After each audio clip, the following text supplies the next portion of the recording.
ñu ngi koy jaajëfal bu baax a baax Abdoul Aziz Sy Aîné Gueye Avatar Bibulaay Touré ak Baye Fall sunu biir Mohamed Ndiaye ak ñi nga xam ne ñëpp ñoo fi nekk. ñu Aïda pour la patrie Aïda Sy. pour la patrie nee na pour la patrie la tudd ak Modou Ndiaye. d'accord ñu ngi leen di nuyu bu baax a baax ñoom ñëpp ñu partager live bi bu ko defee ñi nga xam ni jotaguñ ci mën ci jot ngir fekke bi lee jotaay donc dañuy tàmbali Seydina Alioune ak la visite du président Bassirou Diomaye Diakhar Faye ak tournée économique bi nga xam ne amaloon na ko foofule ca Casamance donc 5 jours le 20 ba le 25 donc le président tey quitté na Cap Skirring pour Dakar ci tournée économique bi nga xam ne duré na 5 jours dans les régions de Ziguinchor ak Sédhiou donc tournée boobu nag mu am ay mbir yu bari yoo xam ne nemmeeku nañ ko ci selon vous lan lañ mën a jàpp d'une manière globale ci tournée bi nga xam ne le président Bassirou Diomaye Faye def na ko mu tudde woon ko tournée économique foofu la ci zone sud. waaw le président de la République Bassirou Diomaye Diakhar Faye demoon na wari ji benn parti ci Casamance. ndax laata moo dem waxoon nañ fii ne waa Casamance ñëpp kontaan nañu. te nañu tegee seen plan ndax. Casamance du Ziguinchor ak. Sédhiou rek. mais des na benn parti bu ñu tuddee la Haute Casamance muy Kolda. Vélingara ak ñoom seen te représenté lu am solo. tout à fait ci économie wu parti dëkk boobu. et mu nekk loo xamante ni quand même ñu bëri jàppoon nañ ne. waroon na fa mën a yegg. tournée bi tàmbali woon le 20. jeex tey jii le 25. et naturellement donc ñu doon wax waxu sécurité moo taxoon ma doon laaj sàmba ndax à partir de aéroport ba fi ngay jàddee gisoo ñu renforcer sécurité ba mun a ma enkañ bi ma ñëwee ba aéroport gis naa fa nombre de gendarmes yu bëri ñu ngi jalonné waat donc foofu moo tax ca njëlbeen nga ñu wax ñu ne leen lu tout à fait normal la maintenant contexte visite bi nga xamante ni moom le président de la République effectué foofu ca Casamance le 20 ba le 25 mu ngi jublu woon ci déplacement boobu pour mu xool yan politique lay mën a concrétiser ngir Casamance googu gën a suqali naka la ñuy def ba nga xamante ni dañ koy désenclaver mu def donc une descente sur le terrain et bi muy dem ñu bëri dañu njortoon ne dafay dem pour benn tournée économique ay benn tournée politique et ci colis yi dégguñu ay audience nocturne wala yu mel noonu. mais avant son retour le 23 dañu gis ñu poser benn acte politique. mooy cette fameuse image bi nga xamante ni moom mooy wër réseaux sociaux yi mooy teg nañu siège u Diomaye président. au moment où Diomaye est allé en Casamance ñu ne ba mu fay dem dafay dem ngir am lu mu wër ci base Ousmane Sonko. ndonte fësalu ko ci kaw. mais mën nañu njort ne ci suuf am na ay manœuvres yu nga xamante ni c'est dans ce sens-là.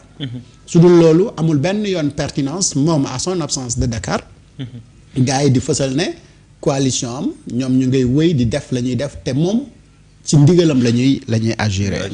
alors tournée boobu dafa war a bokk ci li nga xamante ni moom mooy vision wu Sénégal 2050. parce que ci plan wu Sénégal horizon 2050 c'est la ñu inscrire ce qu'on appelle les pôles territoires donc mënuñu jàpp ne tey benn ci 8 pôles territoires yi moom la président de la République dem visiter ji pour fexe ba nga xamante ni dinañu commencer ay liggéey jëmale ko pour jëmmal pôle boobu noonu ak importance bi nga xamante ni moom la am mais tey bu fekkee ni da nga dem pour inscrire ci benn vision bu nga xamante ni yow da nga déconnecté wu ak vision boobu maanaam ñi nga xamante ni ñoo porté projet boobu di ko jëmmal fi mu toll politiquement parlant jógee nga si ñoom yaa ngi ci beneen coalition bu nga xam ne amul benn vision politique. ko xam vision politique wu Diomaye président nga wax moom. man xaw ma ñoom lan la ñu namm ci réew mi Diomaye président. boo leen laajee yéen lan mooy seen bëgg-bëgg ci réew mi mënuñu la kaa wax mais nag.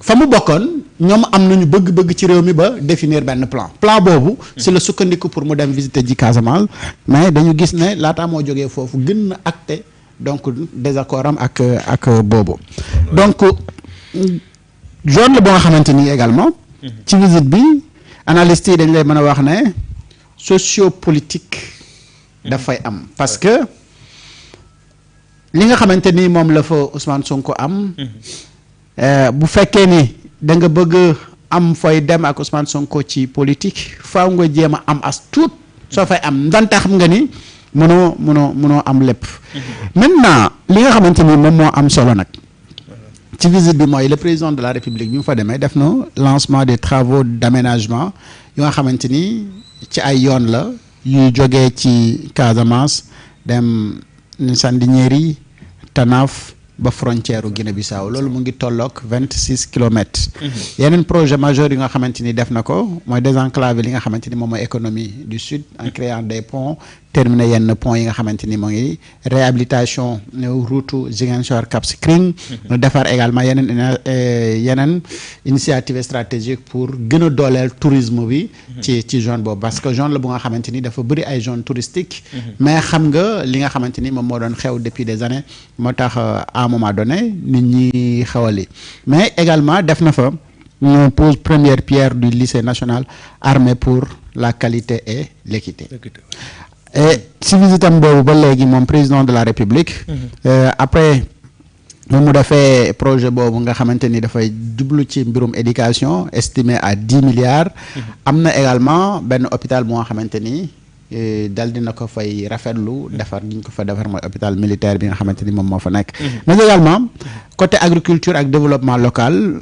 jaar fi nga xamante ni moom mooy Bignona donc visiter foofu noonu ay hectares yu bëri yu nga xamante ni jàpp na ne yooyu dañ ko war a suqaliwaat ngir ñu mën a développer li nga xamante ni moom mooy agriculture bi mais surtout accompagner les jeunes ci li nga xamante ni moom mooy la formation ak yu mel noonu paix ak sécurité également bokk na ci li nga xamante ni def na ko fa pour mu mën ko am ak waa Casamance moo tax nga gis mu dem Dar es Salaam defaraat yenn mbir yi ak aéroport yi ak yeneen yu mel noonu et ni mu ko defee ci pôle boobu jàpp naa ne noonu la ko war a defee ci yeneen 7 autres pôles yi nga xamante ni moom moo des et jéem a fexe ni ñu connecté donc le Sénégal bu nekkoon ci lii rek te nekkul ci politique konoon ñu xam ne président de mu ngi ci yoon wu nga xamante ni lii moo taxoon sénégalais yi doon xeex pour fal ko en 2024 donc mën nañu wax ne le président Diomaye a réussi sa tournée politique économique tant pour moi bu fekkoon ni wàccul yoonu vision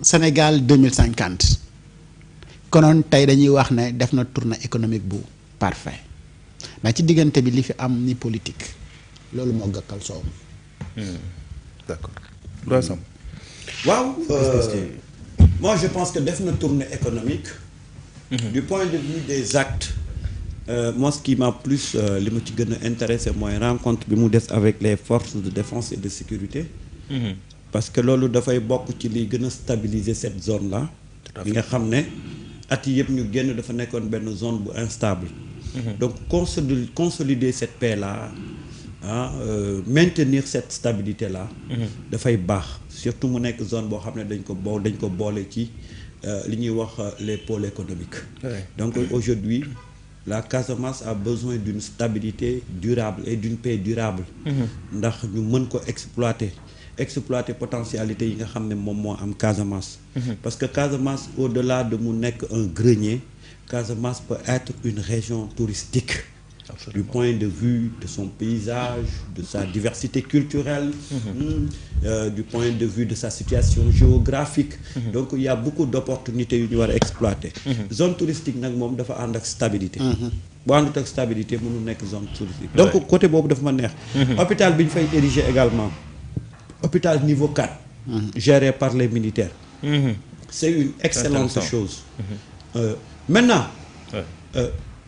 tournée bi mënoon na am succès du point de vue communicationnel mais xam nga lan moo tax ña nga xam ne ñoom ñoo gàddu projet bi porté ko doon ci communiquer boo leen beddee teg leen fële ñu jàpp seen jàmm wallaay léegi ñi nga xam ne ñoom ñoo ñëw ne tey ñoom ñooy rendre visible les actions du président mënuñ ko rendre visible parce que gëmuñu projet bi xamuñu ko wallaay absolument c'est la coalition parce que coalition bi boo xoolee ñoom li ñu wax ne moom la ñu jiital mooy rendre visible les actions du président mais pour rendre visible une action dafay fekk nga xam action boobu nga épouser ko gëm ko adhérer ci mais tu ne peux pas rendre visible une action boo xam ne 1 gëmoo ko 2 xamoo ko 3 porté woo ko ñi nga xam ne ñoo ko porté ñu jël leen teg leen fële mais moo wane les failles de la communication ci visite président.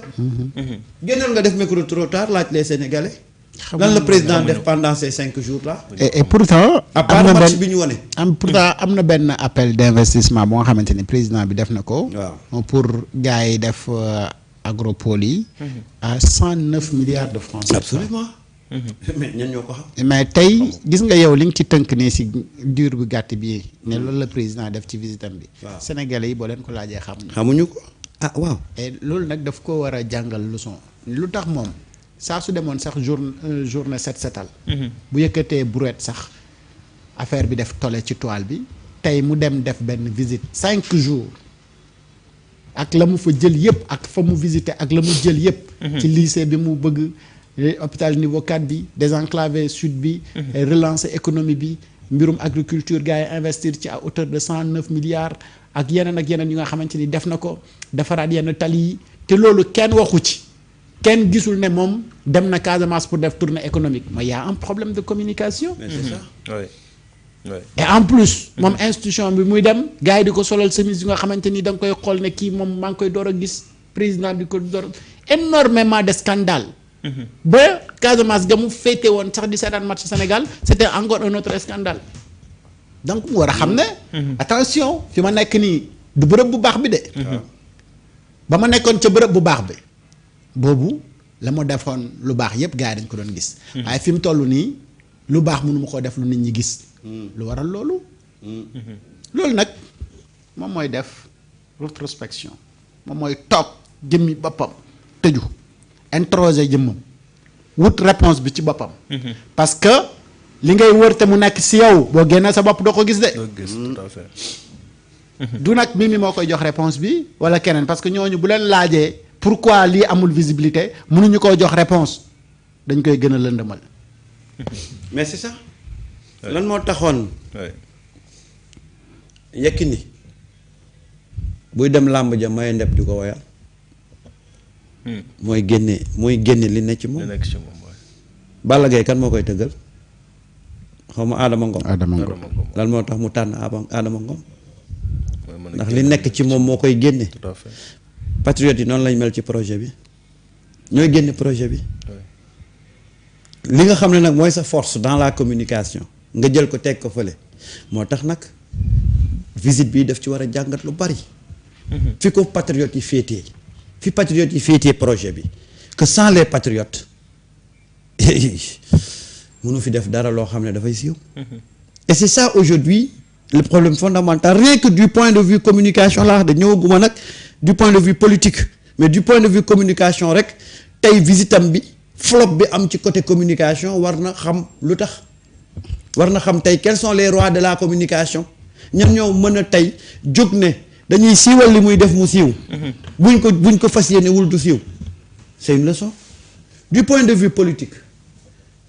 c'est-à-dire que le fief bi mu demoon était hostile à toute manœuvre politique. parce que ñëwoon fa doon def politique rek ça pouvait apparaître comme une provocation.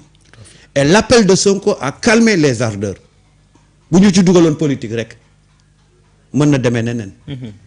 moo tax y a pas et y avait même pas de amul sax poche wala benn opportunité bu lay may nga def politique amu ko. parce que bi nga yegsee ni nga gisee population bi par rapport ak visite bi war jàngal na la lu bari que ces gens-là acte bi nga posé keroog ba lettre bi di génn métti na leen. ñu toog jàpp seen njàmbur accueillir la ci njekk seetaan la ci njekk ba nga ñibbi ci njekk leneen lu fa amoon comme activité politique da koy desservir ndax zone boo xam ne la dafa acquise à la cause de Sonko. Sonko tout à fait. à défaut nag ñu bañ a teertu wala ñu def leneen dañoo toog jàpp seen njàmbur. moo tax amul woon benn opportunité booy defee politique foofu ndax ña nga fa fekk dañ laa woon carrément fi ñu féete rien que rek accueil bi atmosphère bi wan na la ne ñii am na fu ñu féetee. am na fu ñu féetee waaw. Abdou Ndiaye nga xam ko ci nag. Abdou Ndiaye mu ngi rappelé